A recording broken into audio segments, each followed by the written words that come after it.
ಅವ್ರ ಪಕ್ಷದಲ್ಲೇ ಬೇಕಾದಷ್ಟು ಭಿನ್ನಾಭಿಪ್ರಾಯಗಳಿದೆ ಆಯ್ತಾ. ಆರ್ ಅಶೋಕ್ ಅವ್ರನ್ನ ತೆಗಿಬೇಕು ಅಂತ ಒಂದು ಗುಂಪಿದೆ, ವಿಜಯೇಂದ್ರನ ತೆಗಿಬೇಕು ಅಂತ ಇನ್ನೊಂದು ಗುಂಪಿದೆ ಆಯ್ತಾ. ಅವರಲ್ಲಿ ಒಣ ರಾಜಕೀಯ ಬಣ ರಾಜಕೀಯ ಎಲ್ಲ ನಡೀತಾ ಉಂಟು. ಸೊ ಅವ್ರು ಸ್ವಲ್ಪ ಅವ್ರ ಮನೆ ಸರಿ ಮಾಡ್ಕೊಂಡ್ರೆ ಸಾಕೀಗ. ಸರ್ಕಾರದ ಮುಂದಿವೆ ಮೆಕ್ಕೆಜೋಳ ಸಮಸ್ಯೆ, ಕಬ್ಬು ಬೆಳೆಗಾರರ ಸಮಸ್ಯೆ, ಉತ್ತರ ಕರ್ನಾಟಕದಲ್ಲಿ ಪ್ರತ್ಯೇಕ ಜಿಲ್ಲೆಗಳ ಹೋರಾಟ ಕೂಡ ನಡೀತಾ ಇರುವಂತಹದ್ದು. ಸಮಸ್ಯೆಗಳು ಯಾವಾಗಲೂ ಕೂಡ ಇರ್ತದೆ.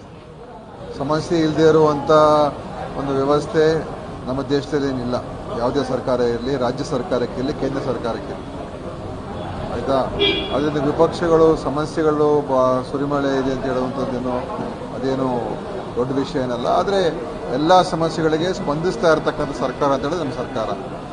ಅದು ಕಬ್ಬು ಬೆಳೆಗಾರರಾಗಿರ್ಬೋದು, ಮೆಕ್ಕೆಜೋಳ ಬೆಳೆಗಾರರಾಗಿರ್ಬೋದು, ಉತ್ತರ ಕರ್ನಾಟಕದ ಹಲವಾರು ವಿಚಾರಗಳೇ ಆಗಿರ್ಬೋದು, UKPಯ ಒಂದು ಅದನ್ನು ಆ ಪ್ರಾಜೆಕ್ಟನ್ನು ಅನುಷ್ಠಾನ ಮಾಡುವಂಥದ್ದು ವಿಚಾರ ಆಗಿರ್ಬೋದು, ಎಲ್ಲ ಥರಲ್ಲೂ ಕೂಡ ನಮ್ಮ ಸರ್ಕಾರದ ಸ್ಪಂದನೆ ಇದೆ. ಇವತ್ತು ವೈಫಲ ಆಗಿರುವಂಥದ್ದು ನಮ್ಮ ಸರ್ಕಾರ ಅಲ್ಲ, ಇವತ್ತು BJP ಕೇಂದ್ರ ಸರ್ಕಾರ ರಾಜ್ಯಕ್ಕೆ ಮೋಸ ದ್ರೋಹ ಮಾಡ್ತಾ ಇರುವಂಥದ್ದು, ರಾಜ್ಯದ ರೈತರಿಗೆ ದ್ರೋಹ ಮಾಡ್ತಾ ಇರುವಂಥದ್ದು. ಕಬ್ಬು ಬೆಳೆಗಾರರಿಗೆ ಸಂಪೂರ್ಣವಾಗಿ ಕೇಂದ್ರ ಸರ್ಕಾರ ನಮ್ಮ ಕಬ್ಬು ಬೆಳೆಗಾರರ ಕಡೆ ತಿರುಗೂ ಕೂಡ ನೋಡಲಿಲ್ಲ. ಯಾವುದೇ ರೀತಿಯ ಸಮಸ್ಯೆಗೆ ಪರಿಹಾರ ಹುಡುಕೋದ್ರಲ್ಲಿ, ಯಾಕಂದರೆ ಅವ್ರ ಜವಾಬ್ದಾರಿ ಬಹಳ ಇದೆ ಕೇಂದ್ರ ಸರ್ಕಾರದ್ದು, ಏನೂ ಕೂಡ ಮಾಡಲಿಲ್ಲ. ಅದೇ ರೀತಿ ಮೆಕ್ಕೆಜೋಳ ಈಗ ಇದ್ರ ಬಗ್ಗೆನೂ ಕೂಡ ಸಂಪೂರ್ಣವಾಗಿ ಕೇಂದ್ರ ಸರ್ಕಾರ ಇವತ್ತು ಕೈಚಲ್ಲಿ ಕೂತ್ಕೊಂಡಿದೆ. ಏನನ್ನು ಕೂಡ ಮಾಡೋದಕ್ಕೆ ತಯಾರಾಗಿಲ್ಲ. MSPಯಲ್ಲೂ ಕೂಡ ಬೆಂಬಲ ಬೆಲೆ ಯೋಜನೆಯನ್ನು ಅನುಷ್ಠಾನ ಮಾಡೋದಕ್ಕೆ ಕೇಂದ್ರ ಸರ್ಕಾರ ಬಿಟ್ಟಿಲ್ಲ. ಮತ್ತು ಏನಕ್ಕೋಸ್ಕರ ಈ ಕೇಂದ್ರ ಸರ್ಕಾರ ಇದೆ? ಈ ವಿರೋಧ ಪಕ್ಷದವರು, BJPಯ ಮುಖಂಡರುಗಳು ಮತ್ತು ಕುಮಾರಸ್ವಾಮಿಯವರು ಎಲ್ಲ ಮಂತ್ರಿಗಳಾಗಿ ಎಲ್ಲೆಲ್ಲ ಕೂತ್ಕೊಂಡಿದ್ದಾರೆ. ಆದರೆ ಈ ರಾಜ್ಯದ ಜನರ ಪರವಾಗಿ ಏನು ಮಾಡ್ತಾ ಇದ್ದಾರೆ? ಅದು ಇವತ್ತು ಅವರ ವಿಫಲನೇ ಈ ಸದನದಲ್ಲಿ ನಾವು ಚರ್ಚೆ ಮಾಡ್ತೀವಿ. ಕೇಂದ್ರದ ಮಲ್ತಾಯಿ ಧೋರಣೆ, ಕೇಂದ್ರ ಸರ್ಕಾರ ಮಾಡ್ತಾ ಇರ್ತಕ್ಕಂಥ ಅನ್ಯಾಯ ಮತ್ತು ಇವತ್ತಿನ ವಿರೋಧ ಪಕ್ಷದ ವೈಫಲ್ಯತೆಯನ್ನು ಈ ಒಂದು ಸದನ ಚರ್ಚೆ ಆಗ್ತದೆ.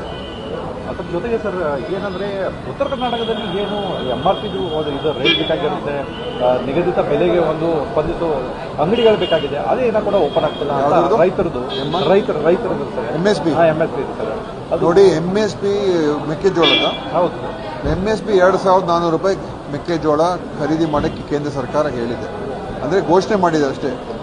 ಆಮೇಲೆ ಏನು ಹೇಳಿದ್ದಾರೆ?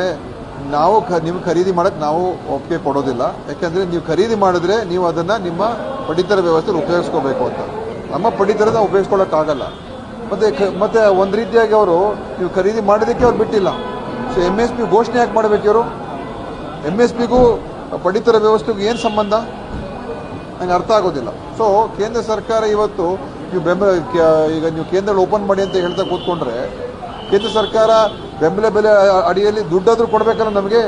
ಒಂದು ನ್ಯಾಯ ಪೈಸಾ ಕೊಡೋಕ್ಕೆ ತಯಾರಾಗಿಲ್ಲ ಅವರು ಆಯಿತಾ. ಅದಕ್ಕೋಸ್ಕರ ಇವತ್ತು ರಾಜ್ಯ ಸರ್ಕಾರ, ಮುಖ್ಯಮಂತ್ರಿಗಳು ನಮ್ಮ ಹಣದಿಂದನೇ MSP ಯೋಜನೆ ಪೂರ್ತಿಯಾಗಿ ಕೇಂದ್ರ ಸರ್ಕಾರ ಭರಿಸಬೇಕು ಆಯಿತಾ. ಆದರೆ ಈಗ ನಾವೇನು ಮಾಡ್ತಾ ಇದ್ದೀವಿ? ನಮ್ಮ ಹಣದಲ್ಲೇ ಮೆಕ್ಕೆಜೋಳ ರೈತರಿಗೆ ಸಹಾಯ ಮಾಡಬೇಕು ಅಂತ ಇವತ್ತು ನಮ್ಮ ಮುಖ್ಯಮಂತ್ರಿಗಳು ಎಲ್ಲ ರೀತಿಯ ಪ್ರಯತ್ನಗಳು ಮಾಡ್ತಾ ಇದ್ದಾರೆ. ಅದರ ಬಗ್ಗೆ ಈ ಸದನದಲ್ಲಿ ಚರ್ಚೆ ಆಗ್ತದೆ. ಸರ್, ಅಧಿಕಾರ ಹಂಚಿಕೆ ಕಿತ್ತಾಟ CM DCM ನಡುವೆ ನಡೀತಾ ಇದೆ. ಬಣ ರಾಜಕೀಯ ಕಾಂಗ್ರೆಸ್ನಲ್ಲಿ ಹೆಚ್ಚಾಗಿದೆ. ಈ ಸಮಸ್ಯೆಗಳನ್ನ ಇಟ್ಕೊಂಡು ಹೆಂಗೆ ವಿರೋಧ ಪಕ್ಷಗಳನ್ನ ನಮ್ಮಲ್ಲಿ ಯಾವ ಬಣ ರಾಜಕೀಯ ಇಲ್ಲ. ಯಾರು ಹೇಳೋದು ಬಣ ರಾಜಕೀಯ ಇದೆ? ಮತ್ತೆ ಹೈಕಮಾಂಡೇ ಬ್ರೇಕ್ಫಾಸ್ಟ್ ಮೀಟಿಂಗ್ ಮಾಡಿಸ್ಬೇಕಾಯ್ತು. ಅದು ಯಾಕಂದರೆ ಎಲ್ಲ ಮಾಧ್ಯಮ ಚರ್ಚೆ ಆಗ್ತಾನೆ ಇತ್ತಲ್ಲ. ಈಗೆಲ್ಲ ಒಗ್ಗಟ್ಟಾಗಿದ್ದೀವಿ, ಒಂದಾಗಿದ್ದೀವಿ, ಎಲ್ಲ ಸಭೆಗಳಲ್ಲಿ ಒಂದಾಗಿ ಹೋಗ್ತೀವಿ, ಕ್ಯಾಬಿನೆಟ್ನಲ್ಲಿ ಒಂದಾಗಿ ಚರ್ಚೆ ಮಾಡ್ತಾ ಇದ್ದೀವಿ. ಎಲ್ಲೂ ಕೂಡ ವ್ಯತ್ಯಾಸ ಇಲ್ಲ. ಮತ್ತು ನಮ್ಮಲ್ಲಿ ಸ್ಪಷ್ಟವಾದಂಥ ಒಂದು ವಿಚಾರ ಏನಂತ ಹೇಳಿದ್ರೆ, ಕೇಂದ್ರಕ್ಕೆ ನಮ್ಮ ಪಕ್ಷದ ಹೈಕಮಾಂಡ್ ಪ್ರಕಾರ ನಾವು ನಡೀತೀವಿ ಅಂತ ಹೇಳಿದ ಮೇಲೆ ಯಾವುದೇ ಗೊಂದಲ ಇಲ್ಲ, ಯಾವುದೇ ಸಮಸ್ಯೆ ಇಲ್ಲ. ಇವತ್ತು ಅದಕ್ಕೆ ನಮ್ಮ ಪಕ್ಷದಲ್ಲಿ ಬಣಗಳೂ ಇಲ್ಲ, ಭಿನ್ನಮತನೂ ಇಲ್ಲ. ಆಗಬೇಕು. ಅದೇ ನಾವು ಹೇಳೋದು, ಚರ್ಚೆ ಆಗಬೇಕು. ಆ ಚರ್ಚೆ ಆದಮೇಲೆ ಗೊತ್ತಾಗುತ್ತೆ ಎಷ್ಟು ಮಟ್ಟಿಗೆ BJPಯವರು ನಮ್ಮ ರಾಜ್ಯಕ್ಕೆ ಮೋಸ ಮಾಡ್ತಾ ಇದ್ದಾರೆ ಅಂತ.